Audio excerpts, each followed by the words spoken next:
आप सभी का मेरे चैनल पर स्वागत है।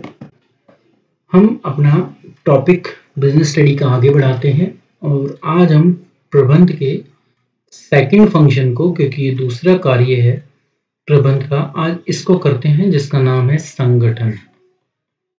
12th क्लास बिजनेस स्टडी की ये क्लास है और बिजनेस स्टडी की क्लास में अभी तक हम इंग्लिश मीडियम पूरा कर चुके हैं। हिंदी मीडियम में हम संगठन पर हैं, सेकंड प्रबंध के कार्य पर हैं। अगर चैप्टर वाइज चलें तो 5वें चैप्टर पर। तो आज हम इस टॉपिक को करेंगे। प्रदीप खोकर मेरा नाम है, लेक्चरर कॉमर्स में हूँ और मेरे चैनल का नाम खोकर प्रेजेंटेशन है। अगर अभी तक आपने इसको सब्सक्राइब नहीं किया है तो सब्सक्राइब कर दीजिए, बेल आइकन को प्रेस कर दीजिए सो दैट आपके पास समय पर वीडियो पहुंचती रहे और हम अध्ययन को आगे बढ़ाते रहें। तो चलते हैं हम आज के टॉपिक पर कि संगठन क्या है। नियोजन करने के बाद प्रबंध को संगठन की आवश्यकता क्यों पड़ती है और कैसे संगठन किया जाता है, इसको समझेंगे हम। तो सबसे पहले संगठन का अर्थ समझते हैं।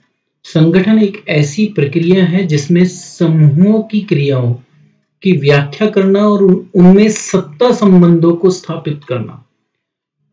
समूह क्या क्रियाएं करेगा और कैसे, किसके पास कितना अधिकार होगा, कितना उत्तरदायित्व होगा, उन सब चीजों को निर्धारित करना जो है वो संगठन में किया जाता है।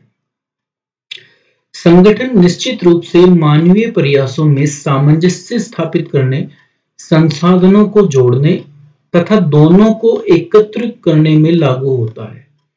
तो देखिए, इस पूरे चैप्टर में हम 3 चीजें देखेंगे। मानवीय प्रयास मतलब कि जो हमारी एक तरीके से, एक तो ये भौतिक संपत्ति है, संसाधन, तो इस भौतिक संपत्ति को और मानवीय संपत्ति, इन दोनों को कैसे तो एकत्र किया जाएगा और कैसे इनमें सामंजस्य स्थापित किया जाएगा, वो संगठन के अंतर्गत हम सीखेंगे। क्यों किया जाता है सारा काम? जिससे हम निर्धारित लक्ष्यों को प्राप्त कर सकें और उनका उपयोग सही प्रकार से हो सके, जो भी संसाधन हमारे पास हैं। संगठन को बतौर एक प्रक्रिया, अगर हम प्रबंध के उसमें संगठन को परिभाषित करें तो संगठन एक प्रक्रिया है जो योजनाओं को, कार्य के स्पष्टीकरण, कार्यशैली संबंध, संसाधनों को प्रभावपूर्ण ढंग से काम पर लागू करता है तथा चिन्हित और इच्छित लक्ष्यों को प्राप्त करता है के रूप में परिभाषित किया जा सकता है। तो संगठन एक ऐसी प्रक्रिया है जो योजना, जो भी हमने नियोजन में बनाई है, कार्य को स्पष्ट किया जाता है कि किसका क्या कार्य है, कौन कैसे करेगा उसको, कार्यशैली क्या होगी, किस तरीके से कार्य को पूरा किया जाएगा, और जो भी संसाधन हमारे पास हैं उनका हम सबसे अच्छा उपयोग कैसे कर सकते हैं, उनकी कम से कम वेस्टेज में हम उनका सबसे अच्छा उपयोग कैसे कर सकते हैं, सो दैट हमारे लक्ष्य हमें मिल सके।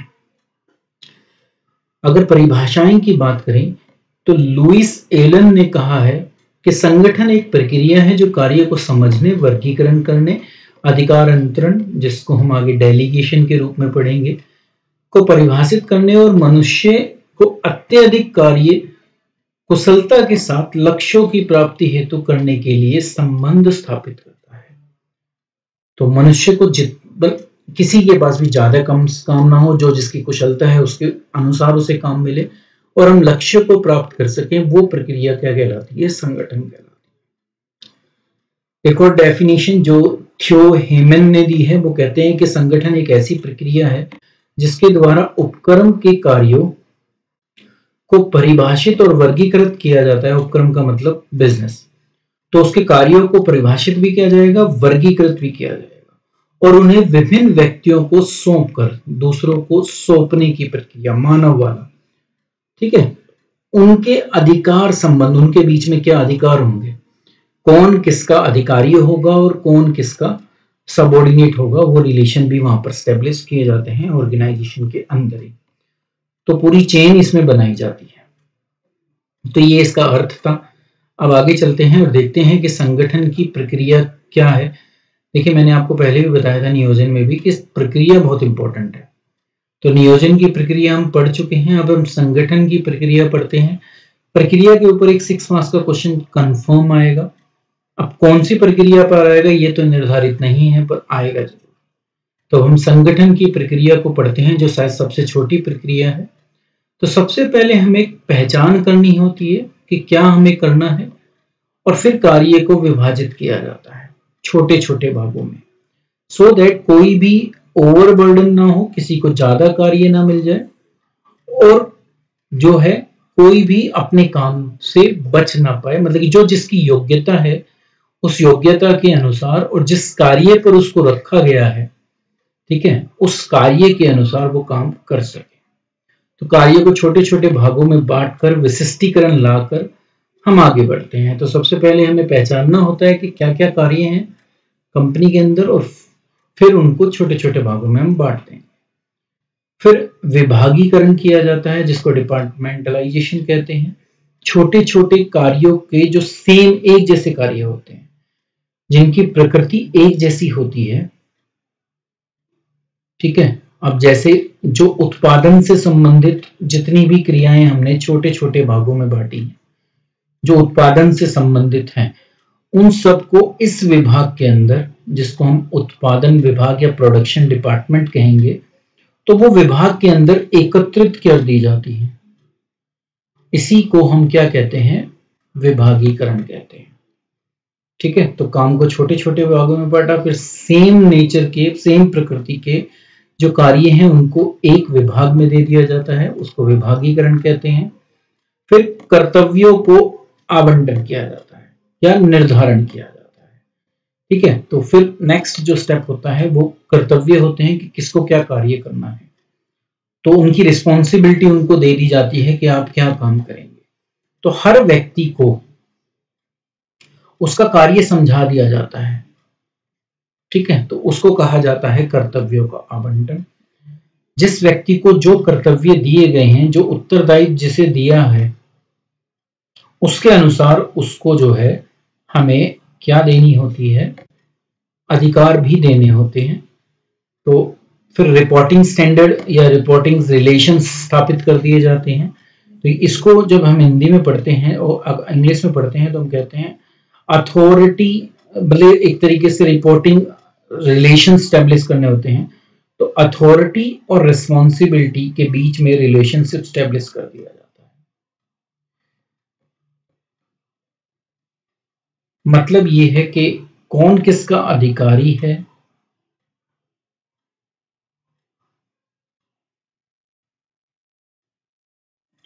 अधिकारी और अधीनस्थ, अधीनस्थ का मतलब जो उसके नीचे काम करेगा, उनके बीच में रिलेशन को स्टेब्लिश कर दिया जाता है। तो वो किसके बेस पर होता है, अथॉरिटी और रिस्पॉन्सिबिलिटी के अनुसार। तो फिर उनके बीच के रिलेशन स्टेब्लिश किए जाते हैं। ये ही संगठन की प्रक्रिया के 4 भाग हैं। पहले आप कार्य पहचानोगे, फिर उनको छोटे छोटे भागों में बांटोगे, फिर सेम प्रकृति के जो है आप एक विभाग के अंदर डाल दोगे, फिर उस विभाग में कर्तव्यों को बांटा जाएगा, अलग अलग व्यक्ति में रिस्पॉन्सिबिलिटीज दी जाएगी हर व्यक्ति को, और फिर उनके रिपोर्टिंग संबंध को स्थापित किया जाएगा। ये थी प्रक्रिया जो बहुत इंपॉर्टेंट थी। अब आता है संगठन का महत्व, संगठन क्यों किसी भी प्रबंध के लिए जरूरी है। तो अब हम देखेंगे कि महत्व क्या है संगठन का। तो संगठन को महत्वपूर्ण माना जाता है क्योंकि यह कार्य विभाजन करता है, जिससे विशिष्टीकरण, जिसको हम इंग्लिश में स्पेशलाइजेशन कहते हैं, कोई किसी चीज में स्पेशलाइज हो जाता है, ठीक है। इसका मतलब ये है कि एक विशिष्ट योग्यता किसी भी व्यक्ति में आ जाती है जब वो एक पर्टिकुलर कार्य को करता है, ठीक है। जैसे आप देख रहे हो कि इस समय जो भी आपके टीचर्स हैं, अगर कोई मैथ पढ़ा रहा है तो वो मैथ में स्पेशलिस्ट है, वो मैथ को बहुत अच्छा पढ़ा देता है। हम अगर अकाउंट्स या बिजनेस स्टडी पढ़ा रहे हैं तो हम इसके स्पेशलिस्ट बन गए हैं क्योंकि हम इसको पढ़ा रहे हैं कई सालों से, ठीक है। तो ऐसे ही जो व्यवसाय के अंदर कोई व्यक्ति या कोई कर्मचारी कार्य करता है, और जब वो एक छोटा कार्य उसको दिया जाता है और उसी को बार बार उसे करना होता है, तो वो विशिष्ट बन जाता है उस कार्य को करने में, वो स्पेशलिस्ट बन जाता है उस कार्य को करने में। तो विशिष्टीकरण का लाभ है। दूसरा है कि कार्य करने में संबंधों का स्पष्टीकरण। आपने देखा था लास्ट पॉइंट क्या कहता था हमें, कि हमें रिपोर्टिंग स्टैंडर्ड जो है रिलेशन संबंध स्थापित करने हैं, ठीक है। तो कौन आपका सुपीरियर है, जिसको हम अधिकारी कहते हैं,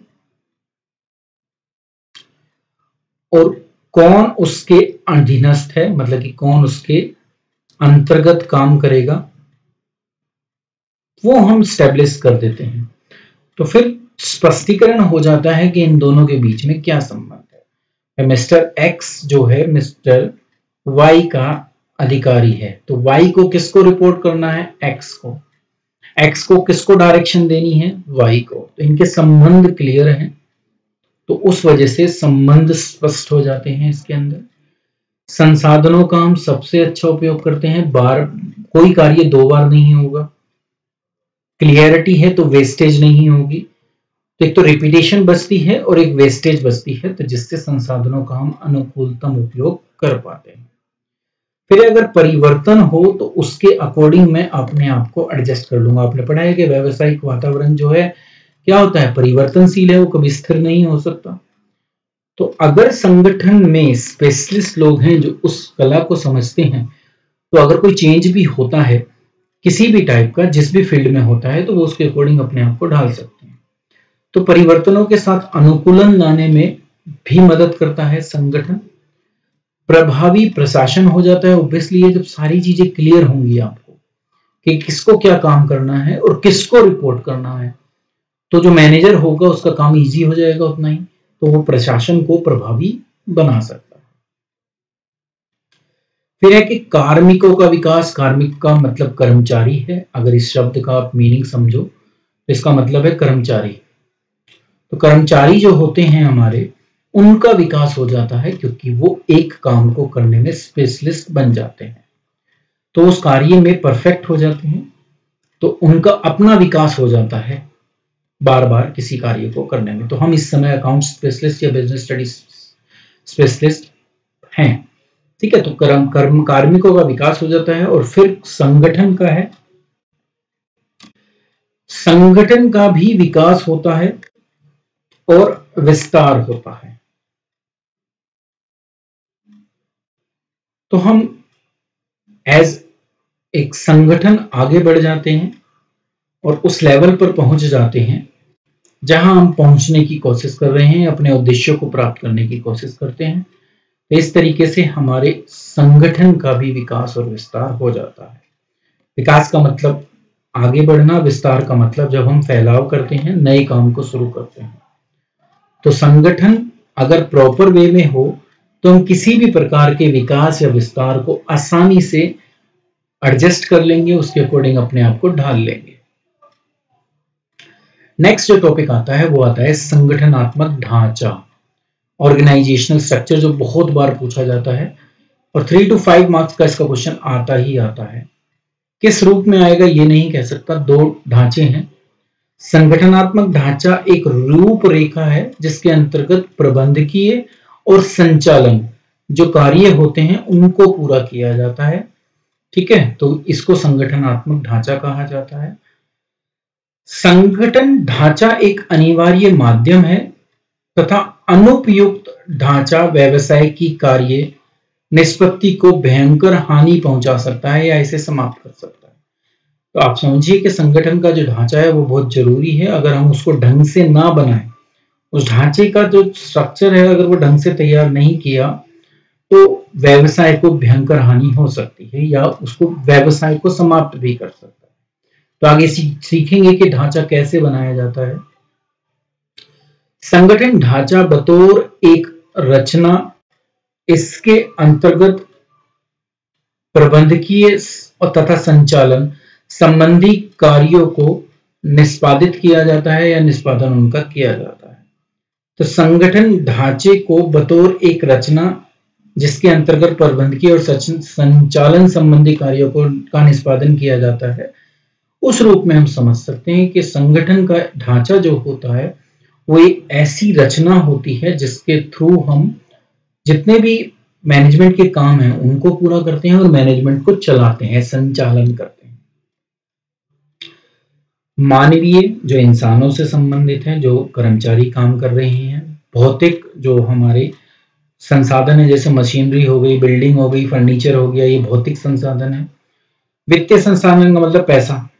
तो इन सब संसाधनों में परस्पर संबंध तथा समन्वय स्थापित करने के लिए एक अनुमति प्रदान करता है संगठनात्मक ढांचा, तथा व्यावसायिक संस्थान को वांछित लक्ष्य को प्राप्त करने में सामर्थ्यवान बनाता है, कैपेबल बनाता है कि वो उनको पा पाए। यह कार्यात्मक और प्रभागीय हो सकते हैं। तो संगठन ढांचे के दो रूप हैं, एक को हमने कार्यात्मक कहा है और एक को हमने प्रभागीय कहा है। आगे पढ़ेंगे। कार्यात्मक में कार्य के आधार पर वर्गीकरण किया जाएगा, ढांचा तैयार किया जाएगा। प्रभागीय के अंदर उत्पाद के आधार पर ढांचे को तैयार किया जाएगा। तो आगे देखते हैं कैसे बनते हैं। एक उदाहरण लेते हैं और ढांचे को समझने की कोशिश करते हैं। सुनीता ने अपना ट्रैवल एजेंसी का व्यवसाय शुरू किया। व्यवसाय की सफलता इस बात पर निर्भर करती है कि सुनीता अपने कर्मचारियों के साथ कैसे संबंध स्थापित करती है या किस प्रकार का ढांचा अपनाती है। तो एक आदर्श ढांचा सुनीता के लिए क्या हो सकता है? संगठनात्मक ढांचा कि वो मुख्य कार्यकारी अधिकारी के रूप में तो खुद कार्य करे, क्योंकि वो कंपनी खुद चला रही है, इतना बड़ा व्यवसाय नहीं है, तो खुद वो मुख्य कार्यकारी अधिकारी बन सकती है। फिर एक क्रियात्मक विभाग बनाए जो जितनी भी क्रियाएं हैं उनको देखेगा, जिसमें एक ट्रैवल एडवाइजर होगा जो यात्रा सलाहकार के रूप में काम करेगा, जो भी कस्टमर आते हैं उनको पूरा समझाएगा कि आप किस किस प्रकार से अपनी यात्रा को पूरा कर सकते हैं। एक आरक्षण और टिकट लेने का काम को देखेगा कि टिकट और रिजर्वेशन काम, क्योंकि ट्रैवलिंग एजेंसी है तो इनको टिकट खुद बुक करानी पड़ती है, आरक्षण रिजर्वेशन लेना पड़ता है, तो वो उस काम को देख सकता है। एक कस्टमर सपोर्ट सर्विस होगा जो कस्टमर की जो भी क्वेरीज हैं उनको अटेंड करेगा। तो ये कार्य हो सकते हैं एक क्रियात्मक विभाग के, अगर वो ट्रैवल एजेंसी चला रही है तो। नेक्स्ट पर अगर हम चले, इसके ढांचे में आगे चले, तो एक सेल विभाग होगा जिसमें अकाउंट से रिलेटेड सारे काम हो गए। लेखांकन अधिकारी उसमें जो भी बिल वगैरह हैं उनसे रिलेटेड काम को देखेगा। नेक्स्ट पर चलते हैं तो प्रबंधन मैनेजमेंट, जब कोई भी जो ग्राहक होगा वो कहाँ जाएगा? एक ऑफिस में जाएगा, तो उस ऑफिस में वो किस तरीके से काम करेगा? ये काम तो बाहर से भी हो सकते हैं, इसके लिए जरूर बैठना पड़ेगा ऑफिस में। बाकी ये दोनों काम हम बाहर से भी कर सकते हैं। देखोगे आप ट्रैवल एजेंसी के जो एग्जीक्यूटिव होते हैं वो हम तक आके या टिकट काउंटर पे जाकर टिकट बुक करते हैं। ये काम बाहर से भी हो सकते हैं और ऑफिस के अंदर ये वाला काम हो सकता है।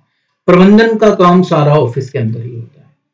तो इसमें एक मुनीम होता है जो हमारे, जब भी कोई आया कस्टमर पेमेंट करने के लिए, ठीक है, तो वो पेमेंट कौन ले, तो उसके लिए हमने वहां मुनीम बैठा रखा होता है जिसको बुक कीपर कहते हैं। तो वहां बुक कीपिंग से रिलेटेड सारी एंट्रीज करता है जिसको हम हिंदी में मुनीम कहते हैं। एक खजांची होता है जो कैश से रिलेटेड जितने भी मैटर्स हैं, कैश लेना देना जहां भी जा रहा है उसका रिकॉर्ड रखेगा।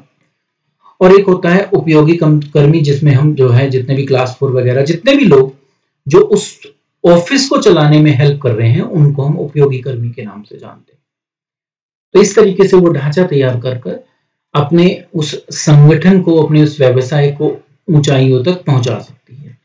अभी मैंने आपको ये नहीं बताया कि कार्यात्मक है या प्रभागीय है, बट अभी हम इसको अगर समझें तो यहाँ पर कार्य के आधार पर हुआ है, तो इसको हम क्या बोलेंगे? कार्यात्मक आधार का ढांचा है, ये कार्यात्मक ढांचा है, जिसको अब हम इसमें पढ़ेंगे। संगठन के ढांचे के जो प्रकार हैं, ये मैं आपको बता चुका हूं कि कार्यात्मक ढांचा होता है। कार्यात्मक ढांचे में कैसा ढांचा होता है? प्रबंध संचालक होता है, जो भी हमने देखा। विभाग होते हैं, यहाँ कार्य के आधार पर विभाग बनाए जाते हैं। तो उत्पादन विभाग बना दिया, विक्रय विभाग बना दिया, विपणन का कार्य देखने के लिए विपणन विभाग बना दिया, वित्त के कार्य को देखने के लिए वित्त विभाग बना दिया, खोज और विकास के कार्य जिसमें हम एक्सपेरिमेंट करते हैं, डेवलपमेंट करते हैं, उसके लिए खोज और विकास विभाग बना दिया, और सब विभागों के विभाग प्रमुख बना दिए। इनके नीचे फिर कर्मचारी होंगे, तो सुपरवाइजर भी होंगे, लो लेवल पर काम करने वाले कर्मचारी भी होंगे। तो ढांचा पूरा लंबा खींचेगा। शुरू के 2 स्टेप हमने लिए हैं जो कार्य के आधार पर यहां से पता चल जाएगा। इसके बाद का ढांचा जो है वो उसी तरीके से चलेगा। उत्पादन विभाग सिर्फ उत्पादन से संबंधित कार्य देखेगा, विक्रय विभाग सिर्फ विक्रय से संबंधित कार्य देखेगा, विपणन विभाग विपणन से संबंधित कार्य देखेगा। तो इस कार्यात्मक संगठन ढांचे की क्या विशेषताएं होती हैं, अगर ये समझे तो पहली विशेषता ये है कि कार्यात्मक ढांचे की संरचना समस्त कार्यों को बड़े बड़े कार्यात्मक विभागों में वर्गीकृत करके की जाती है। समान प्रकृति के सभी कामों को संगठन के एक भाग में रख दिया जाता है, चाहे उत्पादन हो, विक्रय हो, विपणन हो, वित्त हो, खोज और विकास हो, और एक समन्वयकर्ता अध्यक्ष, मतलब कि हर विभाग का एक अध्यक्ष होगा, उसके अधीन वो लोग काम करते हैं। कार्यात्मक संगठन एक संगठनात्मक नमूना है जिसके समूह समान अथवा एक रूप होते हैं या संबंधित कार्य साथ साथ होते हैं। उसमें एक जैसे काम होते हैं और उन कार्यों को एक साथ ही किया जाता है, इसीलिए उनको हमने अलग कर दिया है। तो सबके कार्य अलग अलग बांट दिए गए और हर का एक अध्यक्ष बना दिया जो उन सारे कार्यों को देखो। तो कार्य के आधार पर यहाँ पर क्या किया गया, ढांचे को तैयार किया गया। तो ये ढांचा कहलाता है। तो नीचे तक जाएगा, ठीक है। तो इसमें सब लोग आएंगे, कर्मचारी भी आएंगे, सुपरवाइजर भी आएंगे, वो सब लोग आएंगे और हर उसके अंदर आएंगे, हर विभाग के अंदर। अब दूसरा ढांचा जो प्रभागीय संगठन ढांचा होता है, इसको नेक्स्ट स्लाइड में देखेंगे। नेक्स्ट में प्रभागीय ढांचा होता है, उसमें भी प्रबंध संचालक से ही शुरू होता है, पर यहाँ जो कार्य डिवाइड होगा वो उत्पाद के आधार पर होगा, प्रोडक्ट के आधार पर होगा। वहां कार्य के आधार पर हो रहा था, यहाँ किसके बेस पर होगा, उत्पाद के आधार पर। तो एक कंपनी है जो सौंदर्य प्रसाधन से संबंधित वस्तु बनाती है, वस्त्र उद्योग में भी वो है, पादुका जिसको फुटवियर कहते हैं उसके उद्योग में भी वो है, चरम सुरक्षा जो स्किन केयर के प्रोडक्ट हैं उनको भी वो कंपनी बनाती है। तो यहाँ उत्पाद के आधार पर वर्गीकरण किया गया और फिर हर उत्पाद के लिए वो सारे होंगे विभाग जो हमने अभी कार्यात्मक में पढ़े, उत्पादन, विक्रय, विपणन, वित्त और खोज और विकास। तो अब यहां फिर इनके कार्य के आधार पर एक और डिवाइडेशन होगा। तो जब प्रभागीय ढांचा बनेगा शुरू में तो उत्पाद के आधार पर बनेगा, बाद में उसमें वो कार्यात्मक ढांचे का सारा रूप ले लेगा। पर इस ये जो यहां पर जो बैठा हुआ अधिकारी होगा वो हर काम के लिए रिस्पॉन्सिबल होगा। उसने अपने काम को नीचे विभिन्न लोगों में बांटा है, पर सारी जो अकाउंटेबिलिटी है वो इस विभाग के अध्यक्ष की है, अधिकारी की है। इस एक पर्टिकुलर उत्पाद से संबंधित सारी रिस्पॉन्सिबिलिटी उस एक व्यक्ति की होती है। यहां में और वहां में ये अंतर है। तो इसकी विशेषताएं क्या हैं? इस संगठन के ढांचे का रूप उन उद्यमों के लिए होता है जो बाजार के अंदर एक से अधिक उत्पाद बेचते हैं। प्रभागीय ढांचे में पृथक व्यावसायिक इकाई होती है, प्रभाग का संगठन ढांचा समाविष्ट होता है। वो आपने देख ही लिया कि एक एक व्यावसायिक इकाई होगी और उसमें वो कार्यात्मक ढांचा भी समाविष्ट होगा ही होगा। प्रत्येक इकाई में एक प्रभागीय प्रबंधक होगा, जो ये अधिकारी है ये वही प्रभागीय प्रबंधक होगा जो कार्य के निष्पादन का उत्तरदायी होगा। उसी की रिस्पॉन्सिबिलिटी बनती है सारे काम को देखने की। इकाई पर उसका आधिपत्य होगा, मतलब उसका खुद इस पर कंट्रोल होगा। प्रभाग लाभ के केंद्र के रूप में कार्य करता है, जबकि प्रभाग का प्रधान प्रभाग के लाभ और अथवा हानि के लिए उत्तरदायी होगा। तो जो भी इस उत्पाद से उस कंपनी को प्रॉफिट या लॉस होगा उसके लिए ये अधिकारी उत्तरदायी होगा, क्योंकि यहां इसको पूरी छूट दी गई थी अपने हिसाब से कार्य को करने की। नेक्स्ट पर चलते हैं। अब आता है प्रबंधकीय ढांचा, क्योंकि यहां पर अब हम गुण देखेंगे, दोनों के कार्यात्मक ढांचे के गुण भी देखेंगे और बाद में फिर प्रभागीय ढांचे के गुण भी देखेंगे। तो प्रबंध के दो ही ढांचे हैं। अब पहले ढांचे के गुण पढ़े तो कार्यात्मक जो कार्य के आधार पर हमने जो है ढांचा तैयार किया था, तो कार्यात्मक ढांचे का पहला गुण है कि व्यावसायिक विशिष्टीकरण की ओर प्रेरित करता है। स्पेशलाइजेशन आता है, वो आपने पढ़ा था जब हम वहां पर पढ़ा रहे थे। कार्य को करने में जितने भी कर्मचारी हैं या उस पर्टिकुलर डिपार्टमेंट का अध्यक्ष है वो उस काम को करने में विशिष्टीकरण या स्पेशलाइजेशन हासिल कर लेता है, पहला इसका गुण। दूसरा है कि विभाग के अंतर्गत सामंजस्य और नियंत्रण उन्नतशील होता है। लेकिन आसानी से कोऑर्डिनेशन हो जाता है, उन सबको एक जैसा कार्य करना होता है, सबके कार्य पहले से निश्चित होते हैं, तो उनके बीच में सामंजस्य स्थापित करना और उन पर नियंत्रण करना उस अध्यक्ष के लिए आसान हो जाता है। यह प्रबंधकीय तथा संचालन संबंधी कौशल में बढ़ोतरी करने में सहायता करता है। तो उस एक पर्टिकुलर विभाग को चलाने का जो कौशल है वो उसके अंदर विकसित हो जाता है, वो उसकी मैनेजमेंट को सीख जाता है कि उस पर्टिकुलर विभाग की मैनेजमेंट को कैसे किया जाता है, क्योंकि वो स्पेशलाइज हो चुका है उसमें।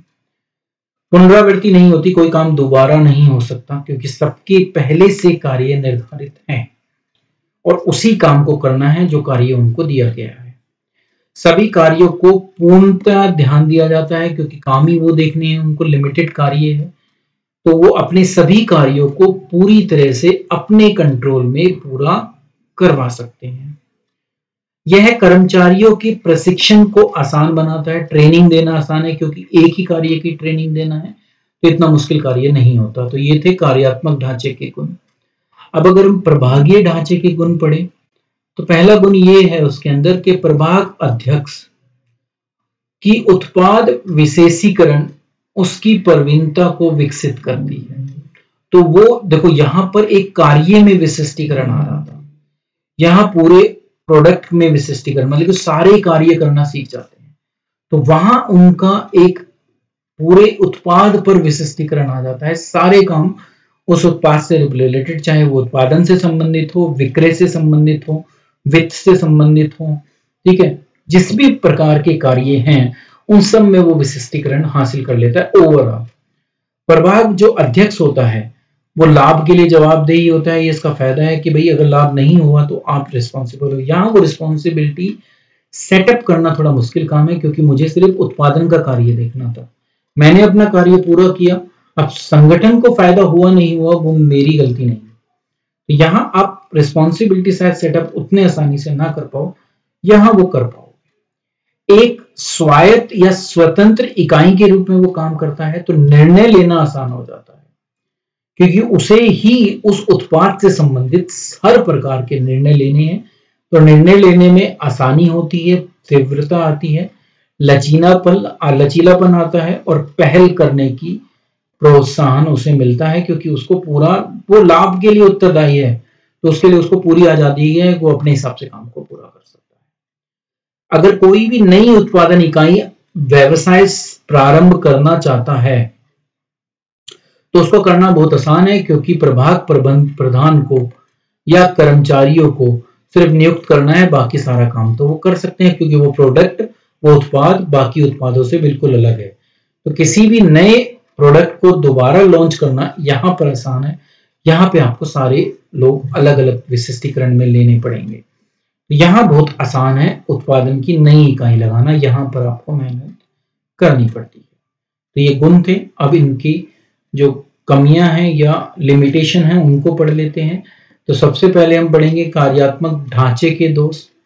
तो पहला दोष ये है कि कार्यात्मक संगठन ढांचे के अंदर जो कार्य अध्यक्ष होता है, जो वो कार्य बताता है, अपेक्षा संस्थान के अन्य सभी उद्देश्यों पर कम ध्यान दिया जाता है। तो जो कार्य का अध्यक्ष है, मतलब कि उस विभाग का अध्यक्ष है, उसकी तो बात वो सुनते हैं एम्प्लॉय, पर वो जो उद्देश्य कंपनी ने सेट किए हैं उनकी तरफ ध्यान नहीं रहता, क्योंकि हमें किसको पूरा करना है, हमें किसकी बात माननी है, उस एक कार्य अध्यक्ष की। तो हम जो वो कहते हैं उसको पूरा करते हैं, कंपनी का क्या उद्देश्य था उसको सेकेंडरी बना देते हैं। तो ये एक कमी थी, जबकि हमने पढ़ा है कि संगठन के उद्देश्य सबसे ऊपर होंगे, बाकी सब उद्देश्य गौण होंगे, पर यहाँ उल्टा होता है नॉर्मली। देखो ये सारी कंडीशन जब है जब हम सही ना जा रहे हो। तो दोष कब माने जाएंगे, जब हम सही दिशा में ना हो। जब हम अच्छा काम करते हैं तो गुण ही गुण है। तो संगठन के बढ़ जाने से, अगर बड़ा होता है संगठन, विभागों की संख्या में भी वृद्धि होती है, इस कारण उनमें कोऑर्डिनेशन लाना मुश्किल काम हो जाता है, समन्वय स्थापित करना मुश्किल होता है और निर्णय लेने में समय लगता है। तो ये उन संस्थाओं में काम नहीं करता जहां पर विभाग या संगठन बढ़ने लगता है, बड़ा होने लगता है। जब दो या दो से अधिक विभागों के हित अनुकूल ना हो तो उनमें हितों का झगड़ा शुरू हो जाता है।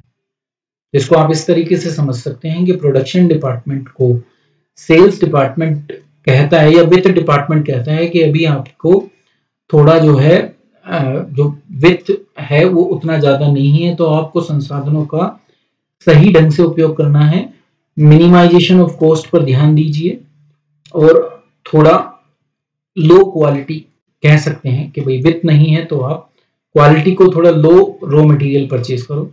विभाग जो उत्पादन विभाग का अध्यक्ष है वो कहता है मैं तो नहीं करूंगा ऐसा, क्योंकि उससे क्वालिटी डिक्रीज जाएगी, तो वो मुझसे पूछा जाएगा कि क्वालिटी क्यों डिक्रीज हुई।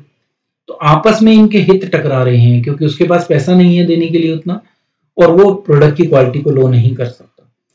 तो जब दो या दो से अधिक विभागों के हित अनुकूल ना हो तो उनमें झगड़ा होना संभावित है, मतलब कि टकराव होने की संभावना बढ़ जाती है। एक ही चातुर्य या ज्ञान के आधार पर मनुष्य में संकीर्ण सापेक्ष महत्व पनप सकता है। आप स्पेशलाइज तो हो जाते हो पर आप वहीं तक सीमित हो जाते हो, तो आप उस काम को करने में तो परफेक्ट हो गए हो पर आपका ज्ञान सिर्फ अपने काम तक सीमित है। हम अकाउंट्स और बिजनेस पढ़ाते हैं तो हमारा सारा ध्यान अकाउंट्स और बिजनेस पढ़ाने पे है। हमने मैथ भी पढ़ा था और मैथ में बहुत अच्छे नंबर भी आए थे मेरे, अगर मैं अपनी बात करूं। पर आज की डेट पर अगर आप मुझे कहो कि मैं मैथ पढ़ा दूं तो मैं नहीं पढ़ा सकता, क्योंकि मैं उससे हट चुका हूं। तो मैं संकीर्ण कर लिया अपने आप को, मैंने अपने आप को संकुचित कर दिया कि मैं अकाउंट्स और बिजनेस स्टडी से रिलेटेड ही सारे टॉपिक पर ध्यान लगाऊंगा। मैं इकोनॉमिक्स भी उतना ही अच्छा पढ़ा सकता हूँ, बट इकोनॉमिक्स भी मेरे से छूट गई है, तो मैं अब उस पर उस लेवल की मेरी कमांड अभी नहीं है। हाँ, अगर मैं दोबारा से प्रैक्टिस करूँ तो जरूर आ सकता हूँ। तो अभी मुझे क्या हो गया, मेरा जो मनुष्य का जो दिमाग था या उसका काम करने का जो तरीका था वो संकीर्ण हो गया, तो वो दूसरी विचारधाराओं को महत्व नहीं देता, उसको दूसरी विचारधाराएं अच्छी नहीं लगती। तो ये कार्यात्मक ढांचे के दोष थे। अब हम प्रभागीय ढांचे के दोष पढ़ते हैं। तो पहला दोष ये है कि जब विभिन्न प्रभागों में कोषों का आवंटन किया जाता है तो झगड़ा होता है। जब कंपनी एक से ज्यादा प्रोडक्ट बनाती है तो फाइनेंस तो पैसा तो उतना ही है, तो किसी एक उत्पाद को ज्यादा पैसे दे दे और वो प्रॉफिट उतना ना कमा कर दे रहा हो तो दूसरे उत्पाद वाले उससे झगड़ा करेंगे कि वो इतना पैसा उसको क्यों दिया आपने, जबकि वो उतना प्रॉफिट नहीं दे रहा जितना मैं दे रहा हूं। तो जब कोषों का आवंटन होगा विभिन्न उत्पादों में, तो जो उत्पाद के विभाग है का अध्यक्ष है वो झगड़ा करता है या अपनी बात को रखने की कोशिश करता है।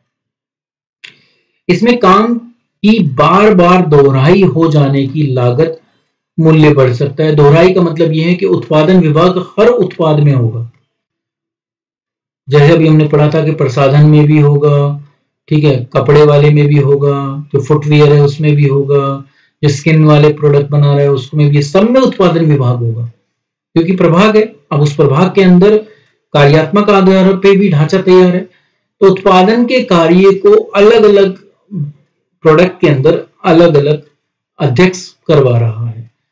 तो आप एक ही काम को अलग अलग जगह पर कर रहे हो, वो अलग बात है कि वो जरूरी है, पर आपका मूल्य तो बढ़ेगा। आपको प्रोडक्शन डिपार्टमेंट में लोग तो रखने पड़ेंगे, वहां आप उसमें कहीं ना कहीं कमी कर सकते थे। आप देखोगे प्राइमरी टीचर जो होते हैं वो एक व्यक्ति सारे सब्जेक्ट पढ़ा देता है, तो आपको एक क्लास के लिए कितना टीचर चाहिए? एक। जब आप बड़ी क्लासों में जाते हो तो एक ही क्लास में 6 टीचर्स की आवश्यकता होती है। विशिष्ट करने की वजह से कार्य के आधार पर विशिष्टीकरण किया तो एक ही क्लास में कितने टीचर्स की आवश्यकता है? 6। ठीक है, तो जो काम एक व्यक्ति कर रहा था वो अब कितने काम कर रहे हैं? 6 लोग। ठीक है, तो लागत मूल्य बढ़ती है जब हम प्रभाग के आधार पर, उत्पाद के आधार पर कार्य को बांटते हैं। वो अलग बात है कि वहां पर उसको 7वीं 8वीं 9वीं क्लास और क्लास भी मिलती हैं, वहां उसके पास एक ही क्लास रहती है। तो अपने अपने दोष भी हैं, अपने अपने गुण भी हैं। किसी विशेष प्रभाग का यह पर्यवेक्षणार्थ प्रबंधक अधिकारियों के साथ नियुक्त करते हैं, लेकिन अपने आप को स्वतंत्र रूप से स्थापित करने के चक्कर में संगठन के हितों को बुला देते हैं। इसका मतलब यह है कि आपको एक विभाग या एक उत्पाद दिया था और कहा था कि आपको इस उत्पाद से रिलेटेड सारे कार्य करने की पूरी छूट है, आप अपने अधिकारियों को अपने अनुसार यूज कर सकते हो और जो भी कोष आपको दिया गया है उसका आप सबसे अच्छा उपयोग करके दिखाइए।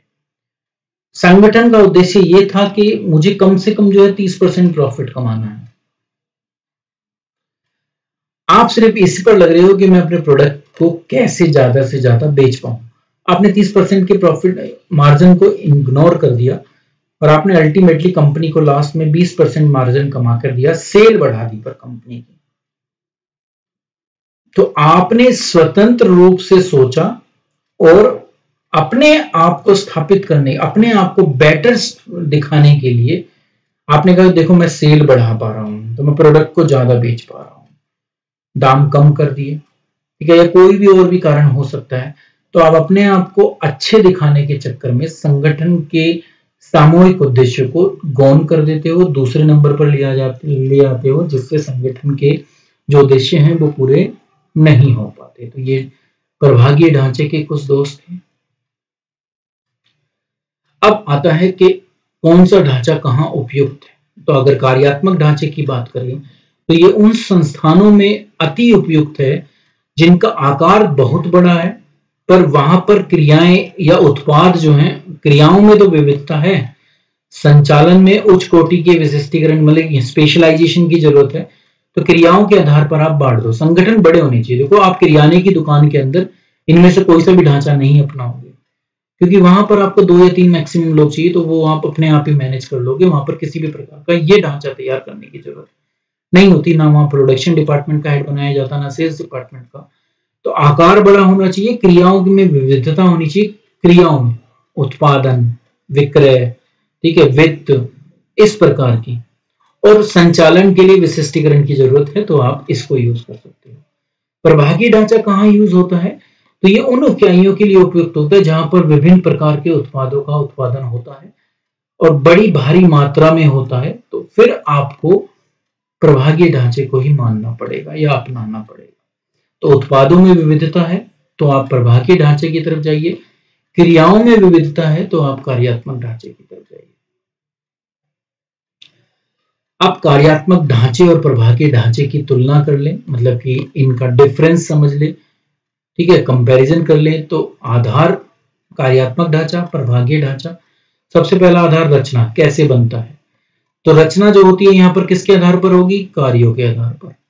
यहाँ किसके आधार पर होगी? उत्पादन रेखा पर आधारित या उत्पाद पर आधारित, ठीक है।